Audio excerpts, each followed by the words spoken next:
कक्षा 8वीं के प्यारे विद्यार्थियों, हम आ चुके हैं आपकी प्रश्नावली 4.1 लेकर, जिसमें आपका दूसरा सवाल दिया हुआ है। देखेंगे 360 व्यक्तियों के एक समूह से 3 ऋतु, देखो 3 ऋतुएं होती हैं, वर्षा, सर्दी और ग्रीष्म ऋतु में से अपनी मनपसंद ऋतु के लिए मतदान करने को कहा गया। इसमें प्राप्त आंकड़ों पर संलग्न चित्र में दर्शाया गया है। ये चित्र है, इसमें दिखाया गया है। इस तरीके से आपके बुक में लिखा हुआ है। देखो इसमें क्या है, 360 व्यक्तियों का एक समूह है, उसमें जो वोट डालने के लिए कहा गया है उनसे कि आप जो मनपसंद अपनी ऋतु है उसमें वोट डालिए। तो ग्रीष्म ऋतु में कितने मतों की संख्या आई? 90। वर्षा ऋतु किसको पसंद है? देखो कितने लोगों को, 120। और यहाँ पे शीत ऋतु जो सर्दी ऋतु है जो हमारी, तो यहाँ पे कितनी, 150 उनको पसंद है, उन्होंने वोटिंग की है, मतों की संख्या आई है। इसमें पूछा गया है किस ऋतु को सबसे अधिक मत मिले। यहाँ पे आपको देखने से ही पता चल रहा है सबसे ज्यादा मत किसमें मिले हैं, तो शीत ऋतु में। देखो 90 तो सबसे छोटा है, मध्यम, वर्षा ऋतु में कम वोट आए हैं, फिर शीत ऋतु में सबसे अधिक। तो पहले का उत्तर क्या हो जाएगा? इसमें उत्तर हम यहाँ पे लिख देते हैं पहले का। इसका उत्तर है शीत ऋतु को सबसे अधिक मत मिले, यहाँ पे लिख देंगे हम। ठीक है, तो शीत ऋतु को सबसे अधिक मत मिले। ठीक है, जो हमारी शीत ऋतु है उसको सबसे अधिक मत मिले हैं, क्योंकि देखो 150 मिले हैं ना इसमें। अब दूसरे में प्रत्येक त्रिज्यखंड का केंद्रीय कोण ज्ञात कीजिए। इनका हमें केंद्रीय कोण ज्ञात करना है। देखेंगे केंद्रीय कोण ज्ञात करने के लिए देखेंगे हम यहाँ पे, और दूसरा प्रश्न क्या दिया हुआ है, इस सूचना को दर्शाने के लिए एक पाई चार्ट खींचिए। तो पाई चार्ट का मतलब है एक वृत्त के जैसा हमें पाई चार्ट खींचना है, गोला बनाना है, उसमें देखना है हमारे लिए इस गोले में जो केंद्रीय कोण ज्ञात करना है वो अलग है, और पाई चार्ट में देख इसमें बताना भी है कि किसका कितना ज्यादा है, कौन सा कितना कोण निकलेगा इनका। ठीक है, कोण ज्ञात करेंगे तब हमें पता चलेगा कि किसका कोण कितना है। ठीक है, यहाँ पे देखेंगे, इसको दूसरे को हम हल करते हैं। ठीक है, इसको हम हल कर रहे हैं, हल यहाँ पे लिखेंगे। सबसे पहले कौन सी ऋतु है? ग्रीष्म। तो यहाँ पे लिखेंगे ग्रीष्म ऋतु के मतों की संख्या। ग्रीष्म ऋतु के मतों की संख्या क्या है भैया? 90 है। ग्रीष्म ऋतु में 90 मत मिले हैं। ठीक है, अब यहाँ पे कुल मत कितने हैं, पूरे टोटल कितने थे, यहाँ पे देखो कुल कितने व्यक्तियों ने मत किया है। ठीक है, तो यहाँ पे लिखेंगे कुल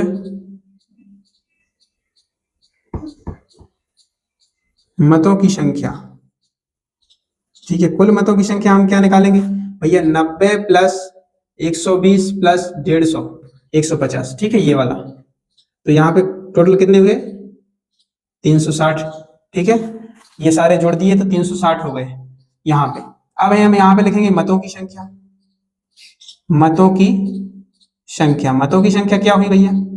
मतों की संख्या होगी 90 बटे 360। ठीक है, क्यों? यहाँ पे मतों की देखो, कुल मतों की संख्या हमने यहाँ पे देखी है, कितनी है कुल मत? 360। और ये ऋतु पे मत दिए गए हैं, ग्रीष्म ऋतु पे कितने? 90। यहाँ से 0 कट जाएगा, 9 एकम 9 और 9 चौक 36। तो यहाँ पे क्या निकल के आ जाएगा? इसका निकल के आ जाएगा 1/4। ठीक है, 1/4।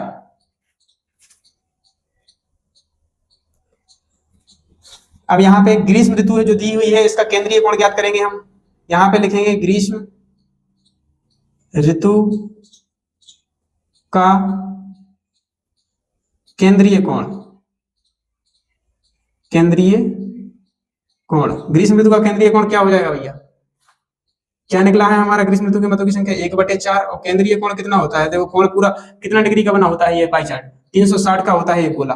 ठीक है, तो यहाँ से जे 1/4 से हम डिवाइड करेंगे, तो इससे गुणा कर भाग देंगे, 4 से भाग देंगे 360 में, तो कितना आएगा भैया? 90। तो यहाँ पे निकल के आ गया कितना? 90 डिग्री। केंद्रीय कोण क्या निकल के आया भैया? 90 डिग्री।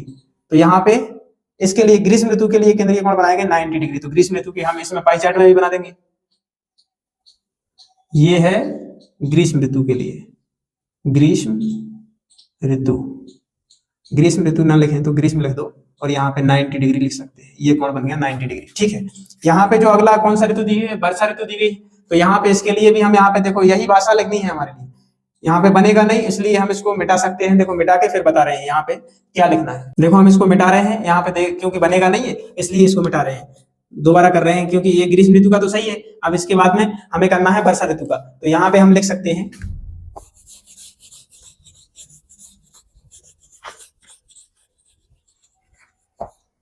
देखो ग्रीष्म का हम निकाल चुके थे, अब लिखेंगे वर्षा ऋतु के, वर्षा ऋतु के मतों की संख्या। वर्षा ऋतु में कितने मत मिले थे भैया? वर्षा ऋतु में हमें 120 मत मिले थे, तो यहाँ पे लिख देंगे 120। यहाँ पे लिखेंगे कुल मतों की संख्या। कुल मतों की संख्या, कुल मतों की संख्या क्या हो जाएगी भैया? 120 बटे 360, क्योंकि पूरे 360 ही मत थे हमारे, तो 0 से 0 कट जाएगा। 12 एकम 12, 12 36, तो कितना आ गया? 1/3। तो यहाँ पे हम केंद्रीय कोण निकालेंगे। वर्षा ऋतु का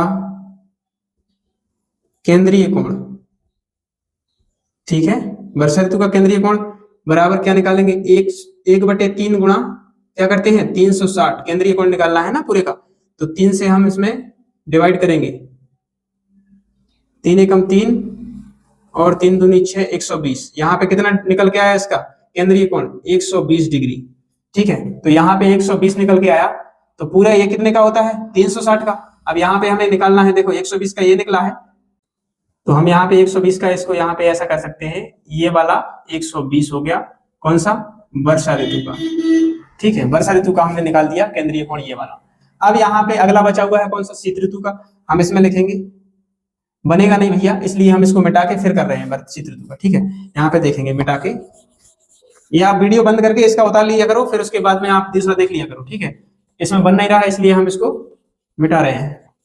यहाँ पे लिख देंगे, हम क्या लिख देंगे? शीत ऋतु का, शीत ऋतु के मतों की संख्या। शीत ऋतु के मतों की संख्या भैया कितनी थी? 150 थी ना, 150, ये वाली शीत ऋतु। अब यहाँ पे कुल मतों की संख्या, कुल मतों की संख्या 150 बटे 360, 0 से 0 कट जाएगा, 3 से भाग देंगे 3 5 15, और 3 से 3 एकम 3 3 6, तो यहाँ पे इसका निकल के आ गया 5/12। ठीक है, तो कुल मतों की संख्या यहाँ 5/12 हो गई। यहाँ पे हम लिखेंगे शीत ऋतु, शीत ऋतु का केंद्रीय कोण निकालना है हमारे लिए। केंद्रीय कोण, शीत ऋतु का केंद्रीय कोण निकालेंगे तो भैया 5/12 गुना 360, 12 से भाग देंगे, 12 × 36, 0, इसका गुना हो जाएगा तो 150 डिग्री निकल के आएगा। ठीक है, 150 डिग्री ये निकल के आया, तो हम यहाँ पे इसको लिख देंगे 150 डिग्री। ठीक है, ये कौन सी है? शीत ऋतु। ये हमारा देखो केंद्रीय त्रिज्यखंड का केंद्रीय कोण हमने इसमें ज्ञात कर लिया है, और इसमें पाई चार्ट को भी हमने बना दिया है, और तीनों को हमने हल करके भी बता दिए हैं। अगला जो आपका प्रश्न है तीसरा, उसको हम हल करते हैं। देखिए, जो आपको समझ में नहीं आ रहा है कमेंट बॉक्स में बताएं, बार बार हम यही बोलते हैं, अगर आपको समझ में ना आए तो बॉक्स में जरूर लिखें, क्योंकि हम आपको दोबारा बता सकें। ठीक है, ऐसा कोई प्रश्न तो नहीं होगा कि आपको समझ में ना आए, बिल्कुल एक एक सवाल को हम अच्छे तरीके से समझा रहे हैं। अगर फिर भी समझ में नहीं आता है तो आप कमेंट बॉक्स में लिख के बता सकते हैं, आपको दोबारा जरूर समझाएंगे। धन्यवाद। तीसरा प्रश्न कुछ इस तरीके से दिया हुआ है, निम्नलिखित सूचना को दर्शाने वाला एक पाई चार्ट खींचिए। ठीक है, यह सारणी व्यक्तियों के समूह द्वारा पसंद किए जाने वाले रंगों को दर्शाती है। जो सारणी दी हुई है ये व्यक्तियों के जो रंग पसंद किए हैं व्यक्तियों ने उसको दर्शा रही है। नीला, व्यक्तियों की संख्या कितनी है? देखो 18 व्यक्तियों को नीला रंग पसंद है, 9 व्यक्तियों को हरा, 6 व्यक्तियों को लाल और 3 व्यक्तियों को पीला, और टोटल व्यक्तियों की संख्या कितनी है? 36 व्यक्ति है टोटल। ठीक है, तो हमें सबसे पहले निम्नलिखित सूचना को दर्शाने वाला एक पाई चार्ट भी खींचना है साथ में। ठीक है, तो पाई चार्ट खींचने के लिए हमारे लिए पहले उसको केंद्रीय कोण ज्ञात करना पड़ता है। कैसे भैया? पाई चार्ट हम यहाँ पे खींचेंगे तो इस तरीके से एक खींचेगा, इसमें देखो हमें दर्शाने के लिए सबसे पहले केंद्रीय कोण भी तो निकालना पड़ेगा, और ये हमें किस तरीके से दी हुई है? ये व्यक्तियों की संख्या दी हुई है, तो हम यहाँ पे हल लिख के और कुछ इस तरीके से एक लाइन ड्रॉ करेंगे, एक तालिका बना लेंगे हम यहाँ पे। ठीक है, यहाँ पे हम एक तालिका बना लेते हैं। अब यहाँ पे हम लिखेंगे, सबसे पहले रंग लिख सकते हैं,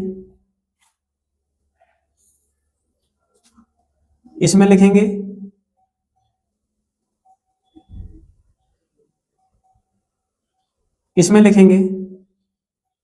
व्यक्तियों की संख्या, व्यक्तियों की संख्या। ठीक है, व्यक्तियों की संख्या लिख सकते हैं, इसमें भिन्न लिख देंगे। भिन्न क्यों लिखेंगे भैया?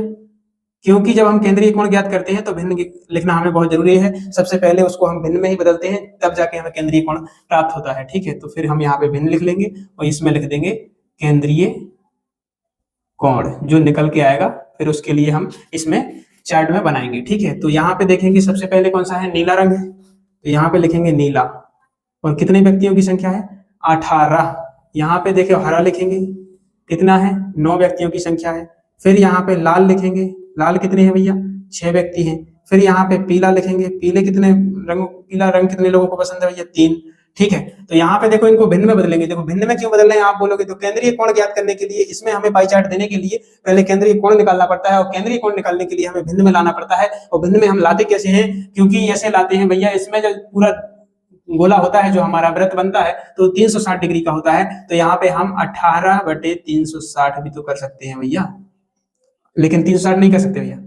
यहाँ पे हम 18/36 करेंगे भिन्न के रूप में। 36 कहां से आ गया आप बोलोगे, ये कुल व्यक्तियों की जितनी संख्या दी हुई है उसको जोड़ के, देखो 36 में से 18 व्यक्तियों को क्या नीला रंग पसंद है, इसलिए हम इसको काट देंगे। ठीक है, 18 एकम 18, 18 दूनी 36, तो कितना आ गया, 1/2 निकल के आया हमारा। तो इसमें देखो जब 1/2 निकल के आया हमारा, तो 1/2 में ही हम 360 से गुना कर देंगे। 360 कहां से आया, इसमें से, पूरा जो सर्कल होता है हमारा 360 डिग्री का होता है, यहां से 2 से इसमें हम भाग देंगे तो कितना, 90 यहाँ पे निकल के 180 निकल के आएगा, 180 2 से भाग देंगे हम 360 में, तो 180 निकल के आएगा। ठीक है, ये हमारा 9 है, 9/36 करेंगे। यहाँ पे देखो 9 से भाग, ये 9 है व्यक्तियों की संख्या, और 36 में से 9 व्यक्तियों को पसंद है कितना, कौन सा रंग, हरा रंग, तो 9 एकम 9 और 9 चौक 36। ठीक है, अब 1/4 गुना 360 करेंगे केंद्रीय कोण ज्ञात करने के लिए, 4 से भाग देंगे, 4 नाम 36, 90 डिग्री निकल के आएगा इसका। 6/36 करेंगे, 6 एकम 6 और 6 6 36, और 1/6 निकला है, इसी में गुना करेंगे 360 का केंद्रीय कोण ज्ञात करने के लिए। 6 6 36, यहाँ पे 60 डिग्री निकल के आ जाएगा, और 3/36 कर देंगे गुना, गुना नहीं बराबर, बराबर यहाँ पे देखेंगे 3 एकम 3, 3 एकम 3 और 3 एकम 3 और 3 दूनी 6, 1/12 गुना 360 कर देंगे, और यहाँ पे हम 12 से भाग देंगे, 12 36, तो 3 बार आएगा, तो 30 यहाँ पे प्राप्त होगा इसका। ठीक है, तो केंद्रीय कोण हमारे ज्ञात हो गए। अब सबसे पहले हमें क्या करना है, देखो यहाँ पे 30 डिग्री का एक केंद्रीय कोण, हम यहाँ पे आप नाप के भी बना सकते हैं, लेकिन हमारे पास इतना बड़ा स्केल नहीं, वो नहीं है ज्यादा, तो इसलिए हम यहाँ पे डायरेक्ट में बना रहे हैं। इसका कितना, 30 डिग्री किसका बना है, अपना पीले कलर वाले पर, पीला जो रंग पसंद है, येलो लिख देंगे, यहाँ पे येलो भी लिख सकते हैं आप, हम वाई बना देते हैं येलो के लिए। ठीक है, यहाँ पे अगला कौन सा दिया हुआ है, लाल, लाल के लिए 60 डिग्री का बनाना है, तो 60 डिग्री का बनाने के लिए हमें क्या करना पड़ेगा भैया, 60 डिग्री का बनाने के लिए हमें ऐसा करना पड़ेगा, ये इससे बड़ा है, तो इसलिए यहाँ पे 60 डिग्री आ जाएगा। और ये कौन सा है, रेड, आर बना देंगे हम। 90 डिग्री बनेगा किसके लिए भैया, 90 डिग्री बनेगा हरे रंग के लिए, 90 डिग्री बनाना है, तो 90 डिग्री बनाने के लिए ये बन गया ग्रीन, 90 डिग्री जी बना दिया हमने ग्रीन के लिए। ठीक है, और यहाँ पे 180 बना हुआ है किसके लिए, नीले रंग के लिए, तो ये बन जाएगा भैया 180 नीला, यहाँ पे ब्लू कर देंगे। ठीक है, ये हमारा बन के रेडी हो गया है। जो आपको समझ में नहीं आ रहा है आप कमेंट बॉक्स में जरूर लिखें, अगला जो प्रश्न है वो अगले पार्ट में हम करते हैं, देखिए।